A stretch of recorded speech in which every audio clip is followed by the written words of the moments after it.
Hello there, people of the internet. My name is Udwul Jagero, and this is Dialogues with Jagero. And today I'm talking friendship and I'm talking marriage. A lot of people a lot of people do bash marriage. When I talk to young people, especially the Gen Z, they see no issue with, they look at marriage and they're like, I'm so afraid. Shaka, my friend, told me that she's afraid of divorce more than she's afraid of marriage. You see, and Aswani, and I think that the things that are happening in marriage are pretty ugly these days. I was telling somebody the other day that I have known about 12 marriages, and almost more than half of them have disintegrated while watching, when I'm still in the same house where I got married. I've not even, sijahama hata na watu wameachana left, right, and center. And when I talk about relationships, women are saying that there is nothing they want from men anymore. You get a woman that has gone to school, has a career going, she has a money, she has a car, and she's like, what do I need a man for? And then you have women, you have mine on the other side who are saying, sasa hawa wasichana wanze hii pesa yangu wameanza kunyonya sahi. Tunaenda CJs, wananyonya hiyo pesa. Wanaitisha those shakes that women are always tishaing, and they feel that women are leeches, for lack of a better word. People that are there to take from you and not bill you. The other day I talked with a lady on this podcast, and I asked her if she would date a man that is financially inferior to her, and she said no very quickly. Yeah. With a very elaborate explanation around it, and a lot of people online were saying, si useme tu ni pesa na wachane na hiyo kizungu mingi. You see, so you're my friend David Eswani. You have been married for 8 years. And you told me that your marriage is perfect. Good. Is it perfect? No, I didn't say it's perfect. I just said I'm happy. You are happy? Yeah. That is not perfection. That's not perfect? The world has no perfection. Yeah. I think, yeah. And so that goes to many things. There is a lot of imperfection in the world. And so I don't expect my marriage to be perfect. I'm not perfect. Yeah. My wife is not perfect. We live in an imperfect world. Yeah. So, yeah. But if I have to measure it, I would say that I wake up in the morning beside a woman and I feel very happy. Oh. Yeah. It's very difficult to find men saying that. By the way, is your thing blinking red down there? Yes, it's blinking red. So now it's recording. Yeah. That's very good. Yeah. You wake up next to a woman and you feel happy. Very happy, not just happy, very happy. Yeah. In fact, I was. There is a time a few Saturdays within the year I've had to wake up really early in the morning. Yeah. And there is a period where it was pouring heavily.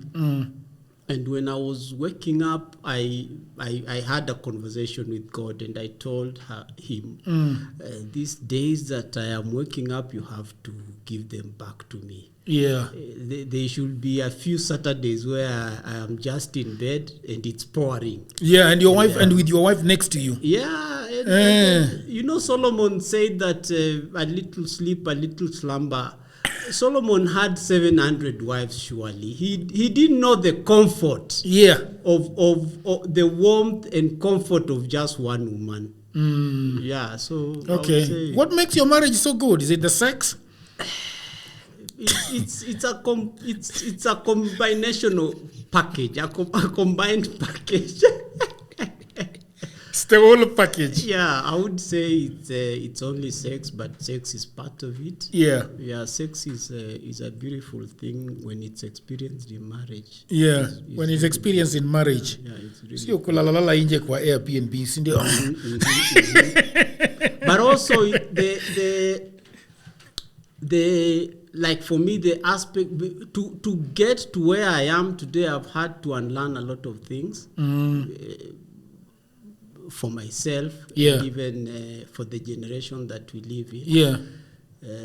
I grew up in the village. My wife grew up in Nairobi, so we are two totally. That is very interesting. We are to say in a simple way, we are cultured differently. Completely. And so you find that you have to unlearn a lot, and even for herself, she has to unlearn a lot. There are things like for us, if me and you had a conversation, many people would think that it's insensitive.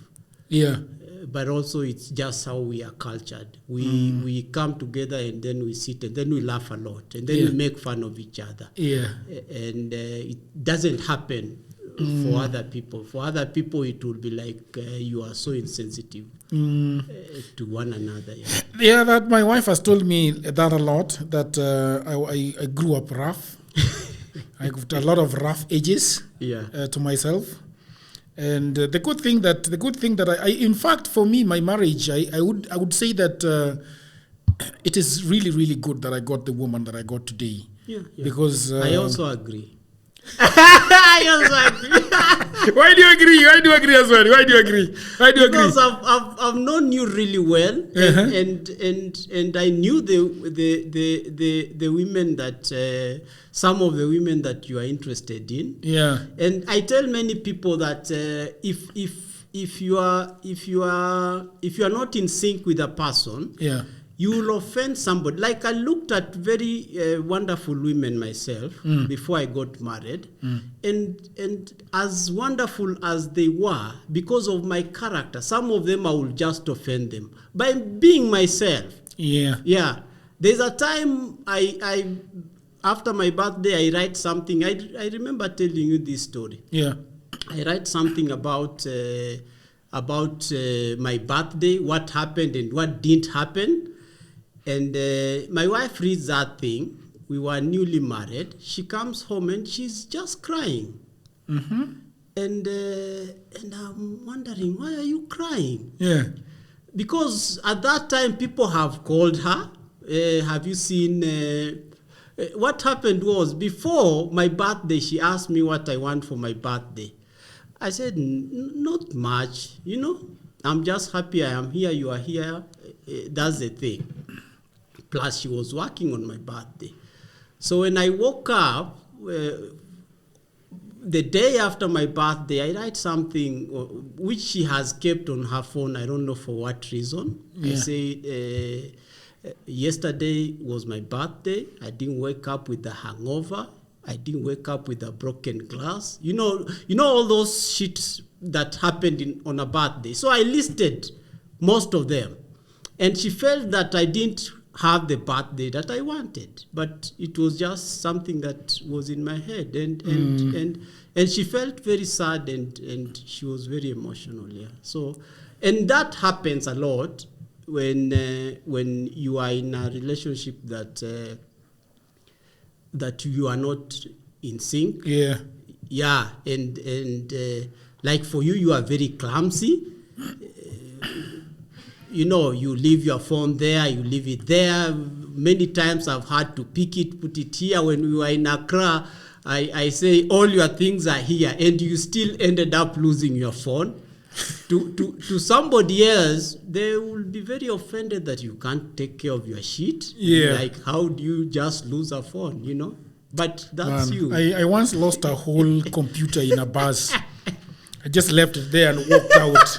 My shopping remained in the bus. My computer remained. My desktop remained in the bus. Yeah. And I just whistled into the house, waking up, opening the door, and the computer is not there. Yeah. But I think that is... It makes a lot of sense when you talk about culture and how people can, and I think that's what is happening with a lot of relationships, because people are not looking at where the other person is coming from. Yes. Even myself, I knew my wife for 7 years before we got married, and she got to learn a whole lot about me and how I was cultured. Yeah. You know, for a long time, a lot of people have looked at our marriage and sometimes they think that I'm not putting a lot of work together. Some people have told me, what kind of marriage are you guys having? It's very weird, you know?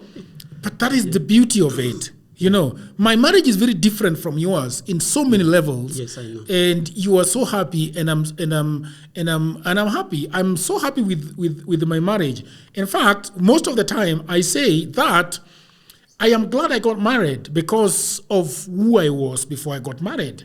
I was in this city all alone, nobody thinking about me. The other day when I went to Norway and came back, the next day my wife took me out to a very good dinner. She told me that she loved me. My sisters were just there. My brother was there. You know, he didn't care about my birthday. No one cares about me except my wife, you know. But also I know the reason why my brother does not care about my birthday, because he's a villager like me. In villages, in the village, we don't care about birthdays. When we come to the city, suddenly we are caring about birthdays. But let's talk about friendship, because I think that's what now I think comes and makes a very, very good marriage. Yeah.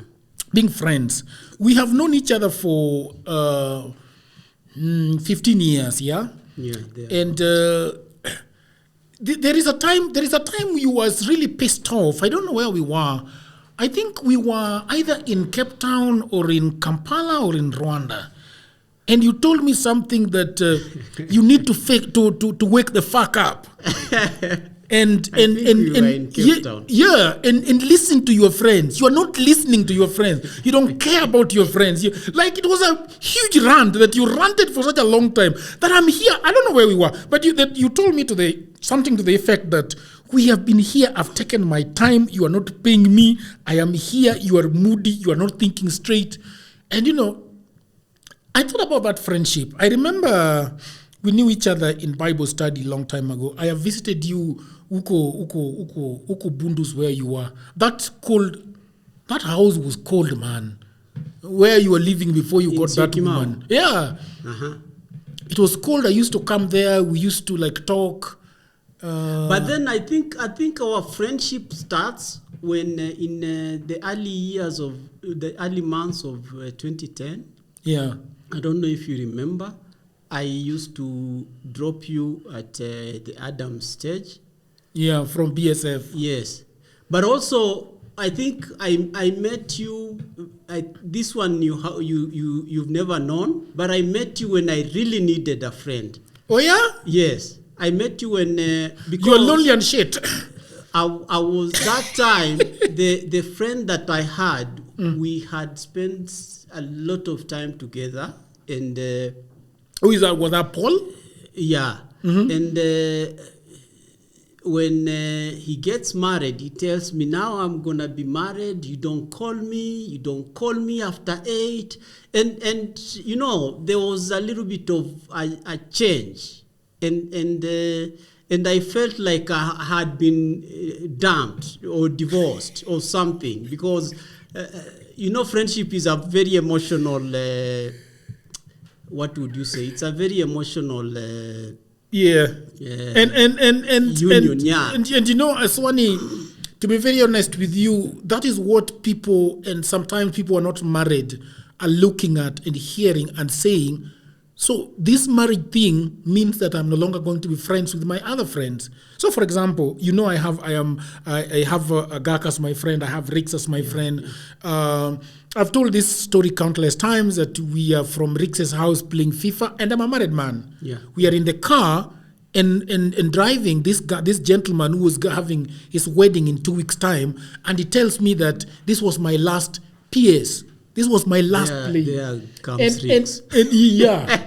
The devil in the mix. Bofu sana ukijana. So, and he tells me that he will never play FIFA, and I've never seen him to date. I've never seen him to date playing FIFA. Yeah. He went completely. So anyway, how have you been dealing with friends? I know I've been your friend for a long time, and you've got so much shit to say about me. Yeah.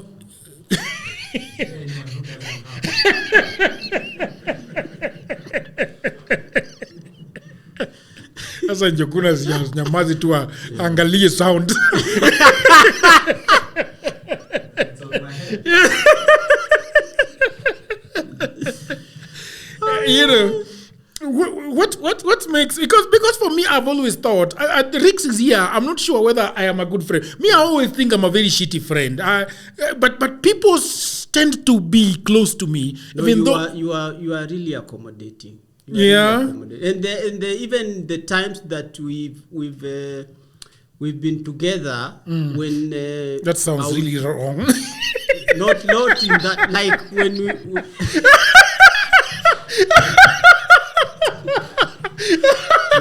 your mind is evil.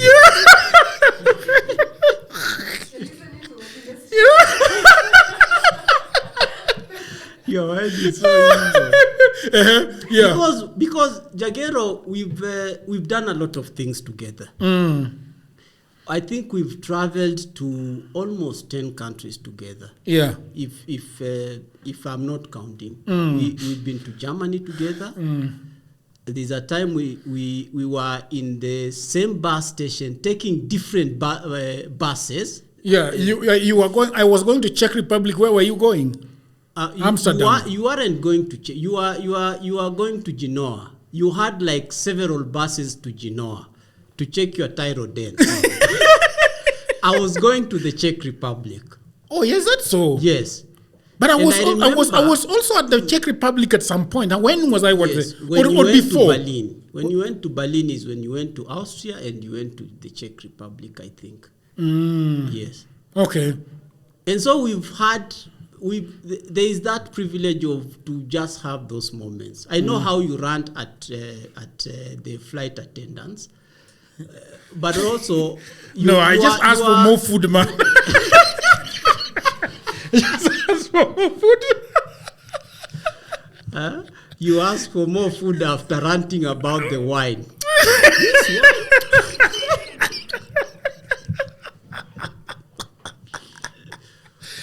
But you are very accommodating. You are very accommodating, and also you are very considerate. Yeah. Yeah.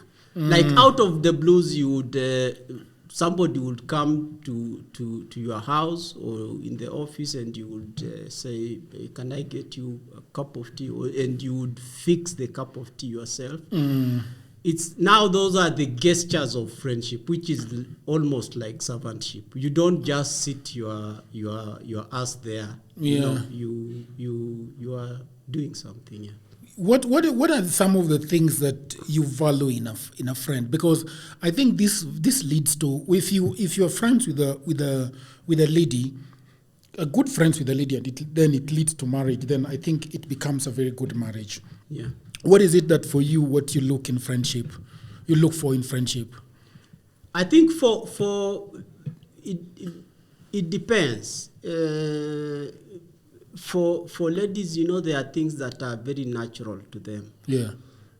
Which are not for women. But friendship just wants you to be human. And to be human is to be kind, to be considerate, to have empathy. Those just how to behave like a human. Yeah.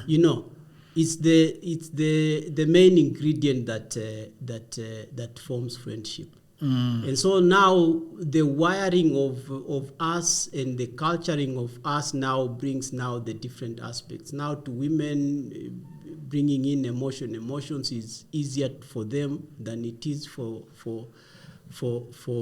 men, and so many other things that that run.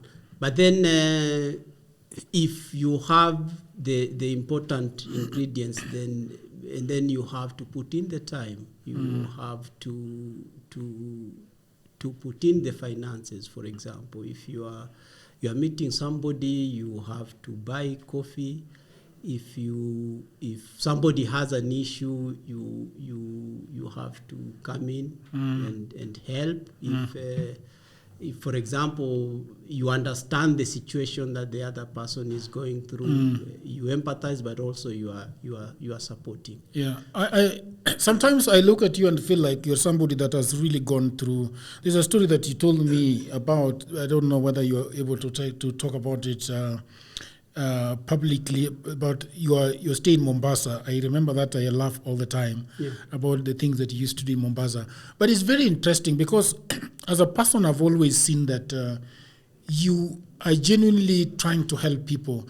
And I think there is a time that you are helping a mutual friend of ours, and I told you that why do you have to? Because I feel like this trying to help this guy is just making you sad. Yeah. And yet you are somebody that would not stop helping someone. You'll always want to help somebody. I've been very intrigued about your life. Where did your life start? Did it start in Kakamega? You are how many people in the family? Things like that. How did you end up in Mombasa? You remember that toilet story you were telling me about? I think the story that the question you're asking me is the one that led to my rant when we were in Cape Town. Is that so? Yes. Because I just flipped the picture that you are painting now on you, and I told you, is it the same thing that I'm doing to you and you can't see? Yes. Yeah. But then I grew up in Kakamega. We were 5 boys, and so which is also another story about myself, because we grew up 5 boys. It was rare for us to actually see a woman apart from our mom. Yeah. And so the way also I have lived my life, I think I am more wired in the feminine side.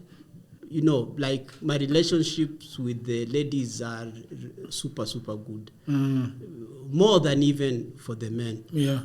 Which is something that I just learned and then also just cultivated. Yeah.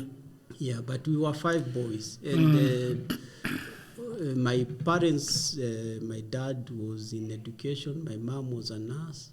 Yeah, and so growing up, I knew that if I marry a nurse, I will just be fine. You just be fine. And how? But then I get to Mombasa in my very early years after high school. Yeah. And I was sort of running from home. Yeah. Why? Why were you running from home? There is an incident that had happened, and my uncle really blamed it on me. Yeah. And it involved the police. So my mom says that there's my brother in my mom also they were raised for girls, you know. And so the brother that he was referring to was the cousin that they used to just live together, because she lost her mom when she was 9, so she lived in had different aunties. Yeah, so she said, there's a brother of mine, I'm gonna talk to him and then see if you can go there and cool off. And so that's how I ended up in Mombasa. You ended up in Mombasa. Yeah. And then, but then even before that, you know, my dad had given me those advice before when I was in high school, how to choose friends. You know, that's one of the advice that I really remember about my dad. How to choose friends. How to choose friends. And so when I go to Mombasa, it's the tool that I have. Okay. You know? Yeah, and even that really helped me to navigate college. Yeah. And then you slip into alcoholism. How did that happen? This is coffee? Yeah, that's coffee. Yes, that's mine. And Now, I need those ones. okay. Umeniletea ya maziwa? But I didn't know it's yours. It just said coffee. Unaikunywa? Tuikunywa. Sikujua kama ni yako. Ilikuwa yangu. So how did you get into, because that's a very big, there are 2 things that I want to discuss, because I think it is very, very important in a man, how a man deals with I don't know whether I would call it chronic illness, the one that was called tuberculosis. There was tuberculosis, but also there was rheumatic heart disease. Oh, I see. Yeah. So there were two things. Yeah, so and then there was the alcohol addiction. Yeah. Mm. So rheumatic, I had rheumatic when I was 10 years, and so I was on medication until I was 21. And the medication means that I was, for 3 months I was on injection. I think it was twice a day, or even, I think twice a day for 3 months. And then until I was 16, I was on injection every month, and then from 16 it was 2 injections every month until I was 21. Mm. But then TB is something that came later, and maybe I can talk about the journey with alcoholism and then how TB helped me to conquer that. Yeah. So when I go to Mombasa, I share a house with one of my cousins. And one morning, actually, when the semester is starting, I just wake up, and then the guy is still asleep. I'm wondering why he's still asleep, because he was an early riser. I go prepare breakfast. And then I had just arrived in Mombasa. So my friends know that I am around, so they come to the house. And then something is that the guy has slept for so long. So when I wake up, when I stand up from my chair to go and wake him up, I peep through the door, and he's still sleeping the way he was sleeping when I was checking up on him. And so I opened the door. And then I touched the guy, and I just felt like the cold. A dead body is very cold. He died. Yeah. He died. So I had a lot of questions, but also at that time, I didn't have somebody to help me. It was just, we lived men. It was just tough love all along. And a few guys said, you need therapy. I didn't know what therapy was. And so I started drinking to just be able to cope with the situation here. And so that I am a light sleeper, which also didn't help. Because then it meant that if I have to sleep, I have to use something to aid me to sleep. And so how did you start getting into it? You just went to the bar, bought some drinks, or how did you start drinking? I started with just, it was, I think, Safari Ken. Safari Ken was cheaper then. I was a student, so I couldn't afford. Yeah, so I would take Safari Ken, the short one, and then mix it with the short Guinness. And yeah, so that's how I started. So you remained living in this house? Yes. For I think it was for a year. For a year? Yeah, for a year, or if not, for a year, I think. How did it become a bit so dangerous for you? No, just to live in the memories and the unanswered questions, because you have dinner with somebody this evening, and tomorrow morning they are not there. So what did they do a postmortem and find out what killed him? Pneumonia. Pneumonia? Yes. At the coast? Yes. And the funny thing is that at the coast you can consume a lot of cold things because it's warm, or even hot. Yeah. So, and sometimes you don't wear sweaters when it's chilly because coast is warm, and even your psychology has told you don't need to be having a sweater. But then there are so many cases of people dying of pneumonia at the coast. Oh, really? Those factors, yeah. Oh, that is very interesting. Yeah. And so when I later on come to Nairobi, and somehow I was just fed up with Mombasa. I come to Nairobi, but then I get my first job in Mombasa, and I have to go back there. But then after that, when I now come to Nairobi, completely is that is the same thing that I am still struggling with. Yeah. But Alcoholism. later on, when I get TB, it's TB that now liberated me from that, because now when you get TB, they tell you don't. First, you have to do an HIV test. And then when you start medication, no drinking, no smoking. So, yeah. So that's the thing that helped me now to conquer.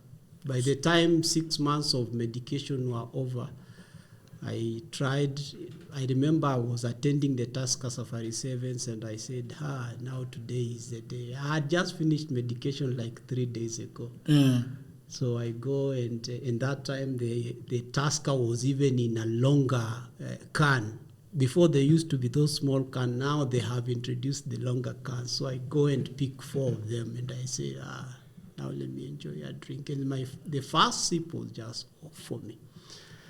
And that's how I left alcohol. Yeah. Amazing. And looking at your life and how it has progressed from there, did you ever dream that you'll have a life that you have now, whether good or bad? Did you ever dream that you'll be living along Lantana Road? I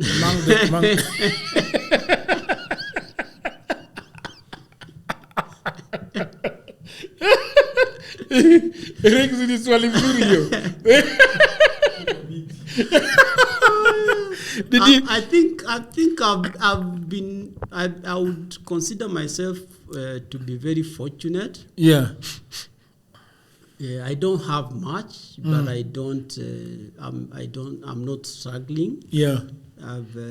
To have good health is the most important thing. Yeah. And even when I look at marriage, for me, I say, when you look at marriage, there are fundamentals of marriages that of life. Yeah. If they are perfect, then everything should be perfect. Uma, you look like you're looking for something. Did you find it? Okay. So the thing that I see people saying is that they want somebody who is financially stable and whatnot and whatnot. Yeah, but I have also met many rich, stingy people. Okay. Yes. I want us to. We will go into marriage, and that is the reason why when I talk about Lantana Road, that's actually where I'm going, because I want to. When I met my wife, I had dated a few women. Yeah. That some of them, I think all of them. And I am so glad that that bullet that almost caught Trump. Yes. Yeah. And Trump went like this. Why did he go like this?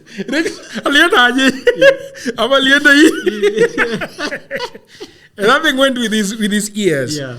With one of his right ear. I think that is the kind of life that I think I went through. I hope that you're enjoying this program. Over the last 15 years, I have been working online for clients in America, in Europe, and all over the world. And that is why it pains me a lot when I see a lot of African brothers and sisters saying that they do not have a job.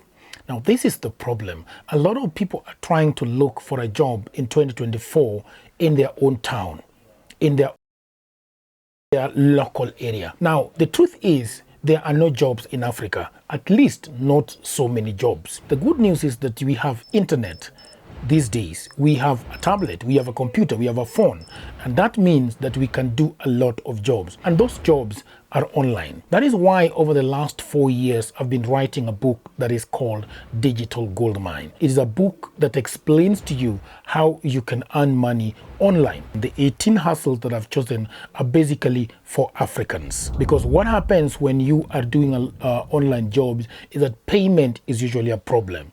So these 18 side hustles that I have put together in this book, you can be paid very well and very conveniently.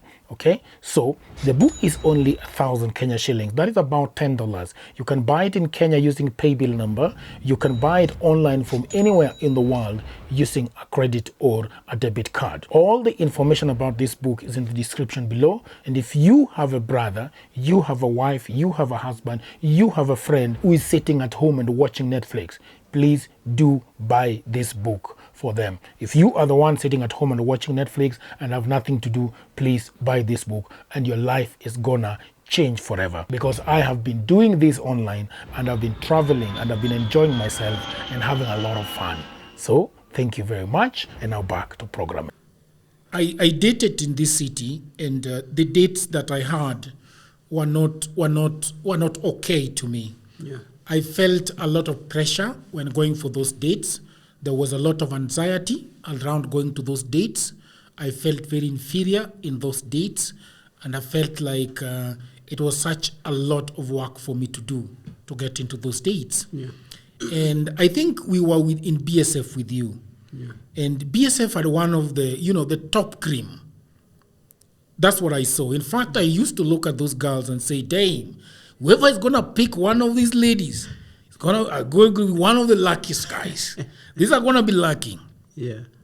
And then before I tried picking at BSF, I also tried picking in church. And that also did not go well. In fact, I remember having a crush on one girl. A really big crush. And then I asked her out, and she said no. Yeah. She did not allow herself to even go and listen to this man, Yeah. which was pretty something. But that was not the biggest thing that hit me like a brick. What hit me like a brick was what her friend told me. She told me something to the effect that, Jagero, I know you and I know my friends. Yeah. And you guys can't date. So go on your knees. Look for another woman. Very straightforward. Yeah. And she was really straightforward with me. And she told me, forget it. And I forgot it. Yeah. And then I got this lady that finally becomes my wife. And we start dating. And it felt so good dating my wife at the time. Because, a lot of women say that if they go out with a man, then he has to pay. I do not remember any date that I went with my wife, and my wife just looked on her phone when the bill came. Yeah. Yeah. She was always there, involved in that bill. And to be honest with you, there are days I paid for it because I had the money. But most of the time, I didn't have the money to foot the entire bill, honestly. Yeah. And it was so refreshing to see somebody be with you on the same table. And so we did the first date, the second date, the third date, the fourth date. And I realized something suddenly, that this is a woman that I do not want not to go on a date with. Because I am so sure that whatever trouble that comes with that bill, we will share that. we will share that trouble. It gave you comfort. It gave me a lot of comfort, and we finally got married. And I am asking you this because a lot of I see women and men these days. There is so much push and pull when it comes to even dating, whereby there are so many questions about who pays the bill, who asks the other out. I want to understand, how was it like for you during your, because to be honest with you, when you're, so how was it like for you dating? How did you, by the way, I've never known how you told me, I forgot, Nisaidia na Kijiko. I think you told me and I forgot how you met with your wife. That would be very interesting. How did you guys meet? Was it on Tinder? No, we didn't meet on Tinder. Mm-hmm. She was also in BSF. And so you remember I was admin leader in BSF. Hey. Yeah. And part of my job was to just open the door when class is about to start. So I think it was around May. Yeah. I think it was on the 18th of May. You remember the date you actually saw your wife and started? You remember the date? Yes. So I just opened the door and she was out there. What do you mean she was out there? There were so many women out there. No. She was the only one. She was the only one standing out there.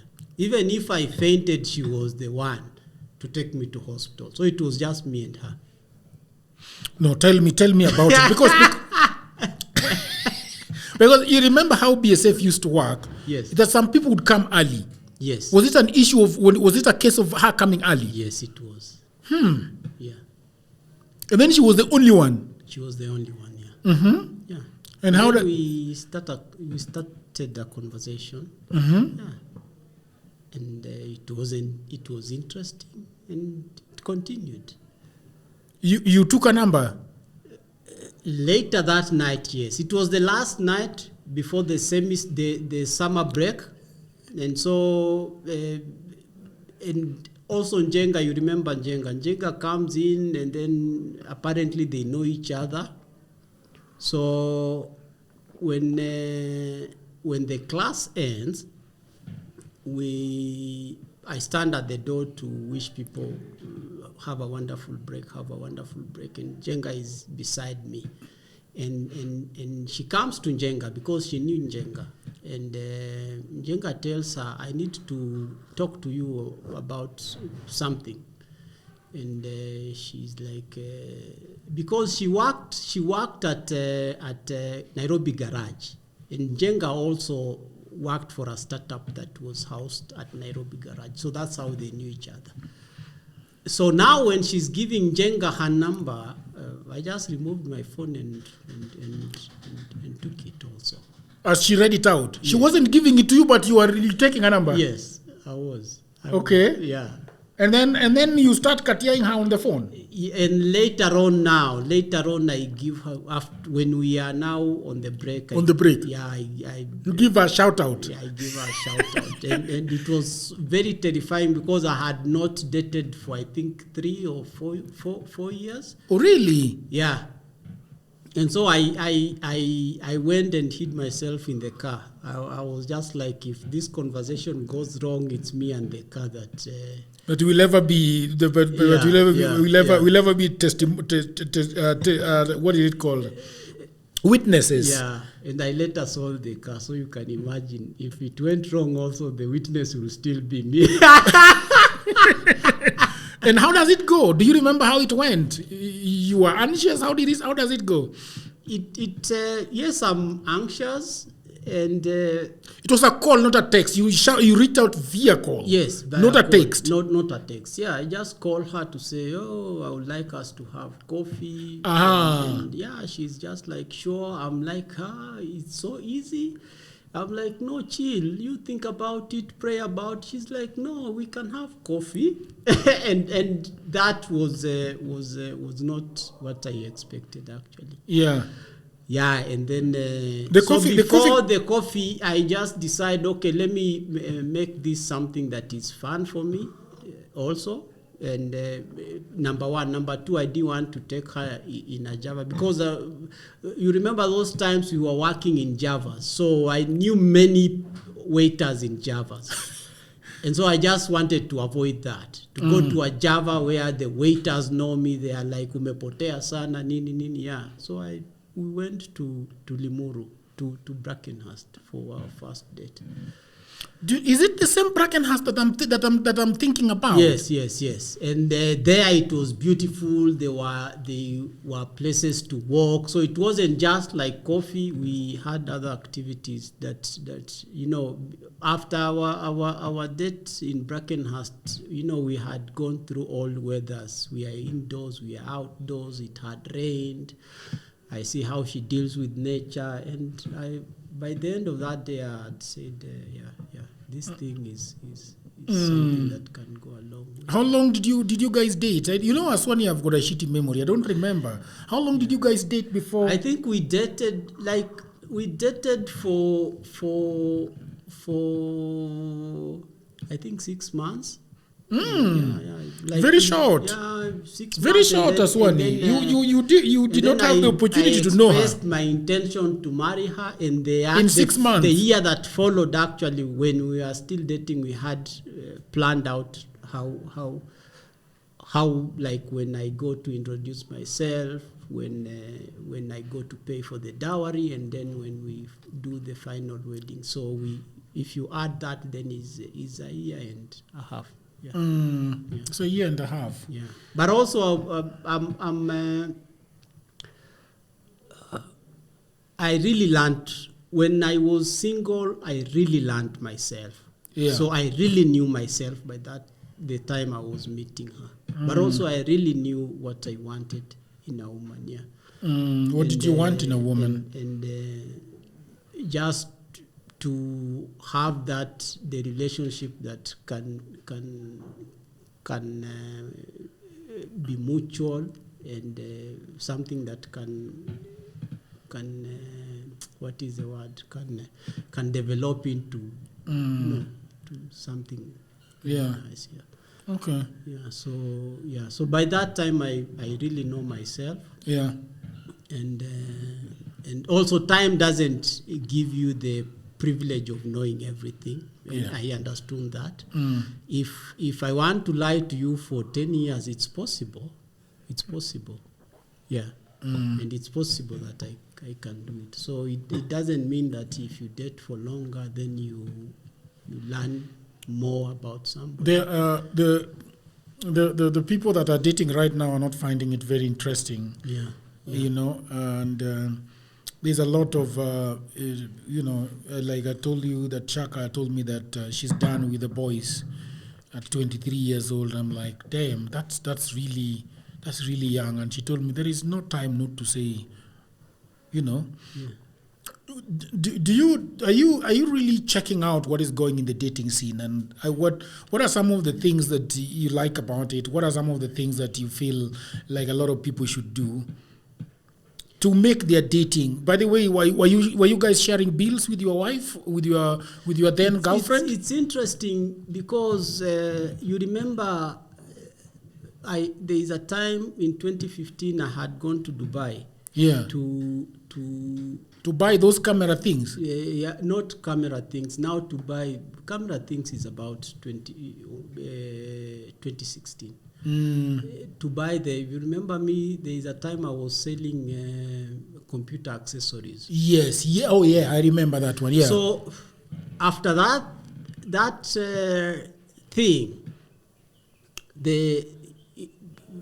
let me say it was a little bit of a learning curve. Yeah. You know, I had done my research and whatnot, but then when now it came to implementing, it was not, it didn't go as I had planned, and so I got a shot. So almost that time is the time that I am meeting my wife. In fact, when I met her mother, she asked me what I do. Yeah, I said I am in business that has failed, and I just told her that because I came out of that thing with a short of around 300,000.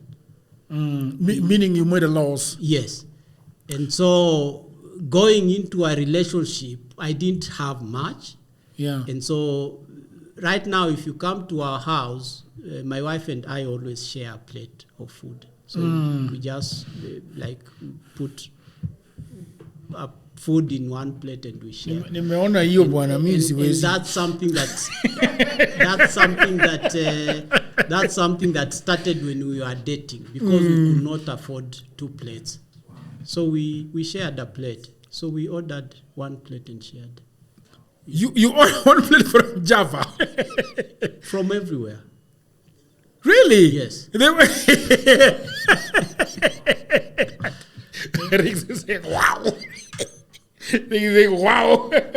You shared a plate. Yes. At a restaurant. Yes. And sometimes even, there is a time we were at Kilimanjaro, and the guy insisted that, no, you have to order for your plate.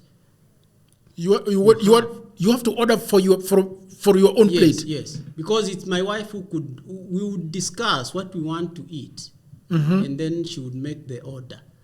And then the guy insisted that Hash is having chicken biryani. What are you having? He insisted that I order something. So I ordered for plain rice, which was, I think, $200 then, yeah. But like, even if there are days actually we could afford 2 plates, so we put them close to each other, that she would eat, I would eat, we'll just share. So now it just became, until now, people, they see us sharing a plate, and they don't know the story, but that's how it started. That's how it started. Yeah. Dating was I didn't have much. I was just coming from and how did you see a lot of women would say, well, you can work on your finances come back, work on your finances and come back. Your girlfriend, but at the time, what did you guys talk about? Did you really guys talk about that we are getting into this thing and we are probably low on finances? Were you having that anxiety? Were you fearful of that? Did you discuss it with her? We had those discussions, and but then the best thing about it is that I'm a planner. I plan very very well, and so what helped is that in December, I say, you come and visit my folks. Yeah. She agrees, but also she pays for her own ticket To come. And so I pick her from Kisumu. We come, we go to, you remember Bramwell, we go first to Bramwell's house. Bramwell wasn't there, but the wife was there. So we have dinner. And then we are just chilling. It's almost 10. I'm just like, we'll go to Kakamega. And I didn't know that my parents were still awake waiting for her. Oh, yeah? Yeah. So they call me, where are you guys? Then I realize that we need to rush. And then we drive to Kakamega, we show up, and my parents were still waiting. And it was almost midnight. But then what do you then, because that is very interesting, that you guys were dating broke, your wife and yourself, you discussed this. There are women who say now that if you are a man, you have to show up. In fact, that is a word that they usually use a lot. Yeah. Show up. Yeah. And showing up does not mean showing up for the date. It means showing up to take care of the date. Yeah. And sometimes I understand that some women want to be taken care of. Yeah. Women say that men have been socialized to be tough, not to be emotional, to keep their tears inside. And then women come out and say that they feel good when they're taken care of, when a man pays, when a man makes their hair, and all those things that they talk about. And then when you talk about, could you have been socialized, that is the way of life, then the story now changes. Yeah. And now they don't feel that they have been socialized to think that men are supposed to be sponsors in their entire lives. Yeah. So what is your response? What did you tell people that are having this idea that for you to date, the man has to have money and the man has to take care of it? I don't know, man. Maybe that's their preference. Yeah. I don't think there's much that I can say about that. Yeah. But for me, I would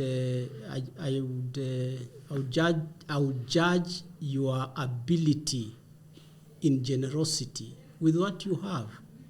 I don't know if it makes sense. Yeah. For example, if you have 10 shillings, I will judge your generosity on 10 shillings, not the 100 that you don't have. And as I've told you, I've met people who are very wealthy and very stingy. They say there are people who can you would call. I don't consider them. I would not say that they are friends, because drinking buddies are just drinking buddies. But you'll call your drinking buddy to complain about how your kids have no food. They will tell you, come to this bar and buy you alcohol worth 5,000 and leave you with the same problem. It's different. Because the thing is that the guy can just say, I'm sending you 1,000, you sort yourself up, and it would have solved your problem. But then he invests 5,000 on you and leave you with the same problem. And so I think the world is imperfect. If you look at luck, there's a lot of luck in the world, but also there is also a lot of plenty. And when you don't have today, it doesn't mean that you won't have tomorrow. But that is the question about tomorrow. When you talk about somebody else's preference, that is fine. Yeah. If a woman wants a man who has money and wants a man that can take care of her, take care of all the bills, take care of everything in her life, to work with baby girl, that's fine. You say that's her preference. Yeah. Would you tell that to your daughter? I think, I don't know. There's a lot you learn. Yeah. And even for me, before I got into marriage, there's a lot that I learned. There's something that happened when we were with you. Maybe it's important that I mention it. Yeah. There's a time we went to Nakumatt Mega. Mm-hmm. That must be a long time ago. Yes. No, in Nairobi. Yeah, the one that was... Nakumatt Mega Prestige? At Nyayo Stadium, opposite Nyayo Stadium. Yeah. Anyway, go on to the story. I don't remember. Yeah, you can't remember. Let me refresh it to you. Okay. So, in this supermarket, we meet the guy. He's called brother Fred or something. Fred Obach Machuka. Yes. We meet him there. He's pushing a trolley. He's doing some shopping, and he had bought some CDs. And you are so interested, and you, in fact, after we said hi to him, you ask him, "I've never met a Kenyan who is buying CDs. Can I, not the other CDs, the music CDs?" You get. So you insisted that you take a photo of his trolley. Yeah. And he said it's fine. And then he asks, would you also want to take the panties that I have bought for my wife, which were on the trolley? Yeah. And I went, those are some of the lessons that I go with in marriage. You get that you as a man, this is something that you can do for your wife. And so there's nothing that I can't buy for my wife.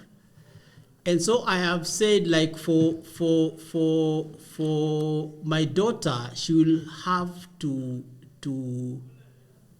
learn how I interact, especially with my wife, and as a father, and even as a friend to her, and as a father to her, and even as a husband and as a friend to my wife, by just looking. I don't need to say much, but by looking and by the stories that I share with her, how we met, where we are, I have no doubt in my mind that if God gives me life, that wealth will come. But also, if wealth doesn't come, there is that environment that you have created that it's possible to survive without wealth. And so normally it's just that whatever foundation that you have created is able to withstand now the difficulties of life that will come along. Yeah. You know, I see your relationship with your wife and my relationship with my wife. I think it's very different. If somebody asked me for, let's say, 100,000 and I have it, I would just give it to them. Yeah. I find you going back and, To you know, my wife. telling me, yeah, you like going back to your wife a lot. Yeah. Some people would look at it as weakness, you know, that kwani si nitumie tu pesa, kwani lazima uende uongee na bibi Yeah. kwa nyumba. Yeah. What does that do to your relationship? What does that do to your friendship? Why do you feel like your life should be very such an open book to your wife? I mean, several times I've seen you interacting with your wife and making sure that everything that is going on in your life, even the debts you have out there, even the things you have out there, is known to your wife. Why do you feel the need to do so? Because our foundation is that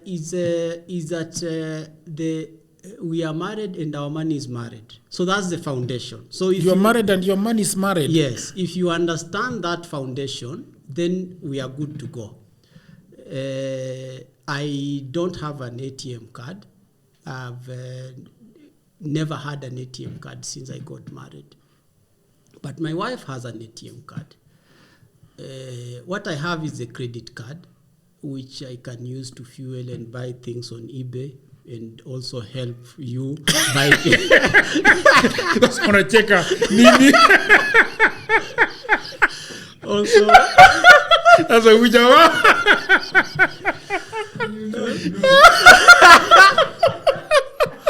yeah, also help you. Ninunulia kitu kwa hivyo sasa yana also yap help yap you nini hapo. Yeah. Yeah, But then that's the foundation. Yeah. And so when whatever happens is based on that foundation. That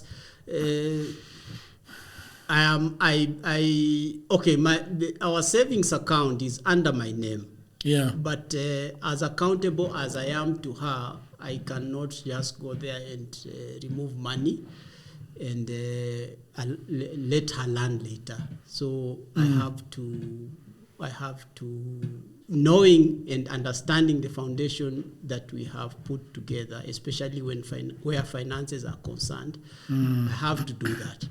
But also, I need my wife to know the debts that I have out there, and also the people that owe me. Yeah. Nobody guarantees you about life. Yeah. That you will be here tomorrow, and so I don't want my wife struggling to buy a coffin when Jagero has my 100,000. You know, she can easily come to you and say that you owe my husband and I need to bury him. And you make an arrangement. So did that? That's a bonkers statement. You owe my husband 100,000 and I need to bury him. The other foundation, the other thing is that money is not labeled. Yeah. The structures that bring money. Yeah. You know, markets are emotional and logical at the same time. And money is just logical. Yeah. You know, when it's in your pocket, it doesn't say that I am from working in the office or I am from... I always tell people, if I leave my house and my wife gives me a list of what I should bring when I come back home, I will take the list. I come to you, you tell me, there's a job that we need to do. 22. Yeah, and then in a few minutes, I am in Langata Cemetery. And you show me a coffin and you tell me that we need to bury this person. Here is 20,000. I will bury the person. I haven't killed the person. Yeah. Yeah, I will bury the person. I will take your 20,000, the 20,000 that I have earned. And I will go to the supermarket with my list and put things there and even add more, you know, to make her happy. And when I show up home, she looks at me and she takes her shopping. And the other thing I will tell her is that let me shower first because I've married a person. I won't tell her that. Yeah. But you see now, that's the reality of money. It doesn't come with labels. It's A lot of people have a lot of do not trust women, and you can see it online. Yeah. Men also do not trust women. Yeah. Women do not trust men, and vice versa. Yeah. So a lot of women right now are saying that I cannot build a man. I cannot be Betty the builder. You've seen women saying that online, that we cannot be Betty the builder. We build too. Yeah. Kama unataka kuwa Betty the Kuja builder. kama uko enough. Yes. Kama uko enough. And then there are also men who think that you can never trust a woman. Yeah. Build kitu yako kando. Yeah. Yenye wewe unajua tu na unaweza enda nayo kwa wafu. Yeah. You know? Yeah. And a lot of men think that men like you who have invested so much in their women and have trusted their women have decided to be a unit with their women are weak men. Yeah. Men who don't know about women and how crafty and shifty they could be. Yeah. Do you agree that you are the weak men that we should unplug? I think men first I will talk about men. Yeah. Men are the most selfish Yeah. human beings I have met. Let me That's tell a you. bold statement. Men Come are slowly now. very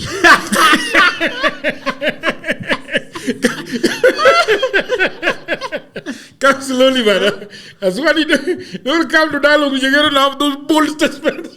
Men are very selfish. Let me tell you, when I came to Nairobi, I realized that you can buy a whole kg of gizzards. Gizzards. A whole kg of it you can buy. Do you know what our ancestors have been doing? Eating gizzards and saying that you can't share that thing with anyone. If you share it with anyone, you can kill each other. Can you imagine?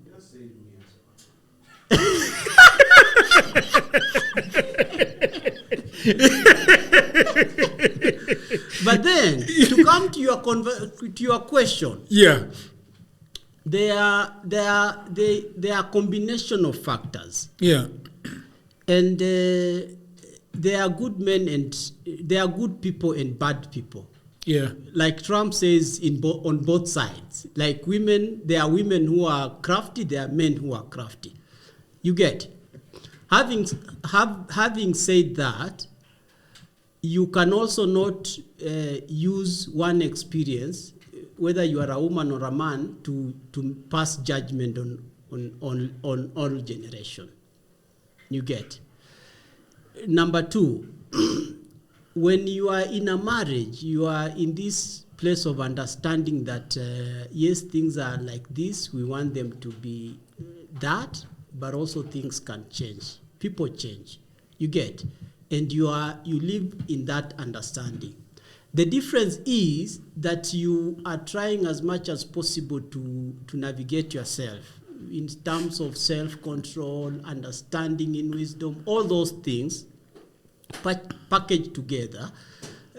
For example, every day you see a beautiful woman, but it's not like every time you see a beautiful woman you say, I love you and stuff. Yeah, you are controlling yourself to be able, you remind yourself that you are married and that you have to stay true to your vows if you made vows to each other. You get. And now those are the things that guide you. I don't know. I won't speak for people who have maybe done something for somebody and they've been hurt. But also the motive part of it is what comes in. For example, if I help you to succeed, it's because I want you to succeed. You get. The same way nowadays you employ a house help, but you want her to be able to do much more than just cleaning your carpet and stuff. Can she pick your daughter from school? You know, can she drive there and drive back? And so if that's what you want, then you invest in her to maybe have a driver's license to be able to do that. you avail a car for her, you are adding value in her. She can tell you that I found somebody who wants to pay me better than you, which is also what you would do. If it doesn't matter how faithful your employer has been to you. If you got somebody who is adding 100,000, you will tell your current employer, no, I have a better offer.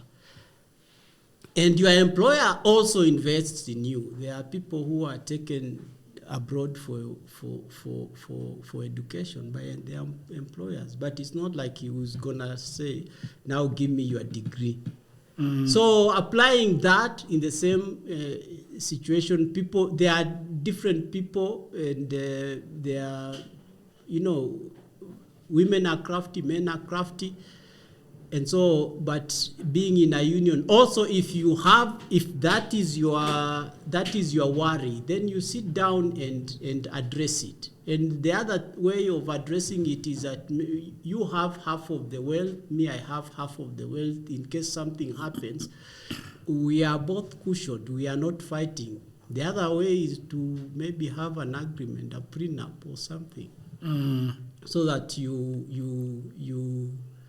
go. I have seen how when people do that, it's not the foundation that, for example, me and my wife have built, but it's also something that other people can. It's a tool that other people can use if they feel like maybe the other party is there 50% or 80% or whatnot. Yeah. Would you? Thank you very much for coming for this interview, Swan. It's always good to have a friend like you. I always say that most of my friends are better than me, for obvious reasons. The reason's obvious. I wanted to ask you one last question. Would you tell somebody to get married in 2024? I don't know, man. Dating in 2024 is like, for us who are married, we look at the dating of today, and maybe it's not a pool that you would want to jump in, but also they are just good people. Yeah, and those people, if you go to the foundation of a human being, somebody who is kind, somebody who is empathetic, somebody who is generous, somebody who is loving. When they want to help you, they don't think about it, Like, if that is the foundation, then many things would change. And I think even the reason why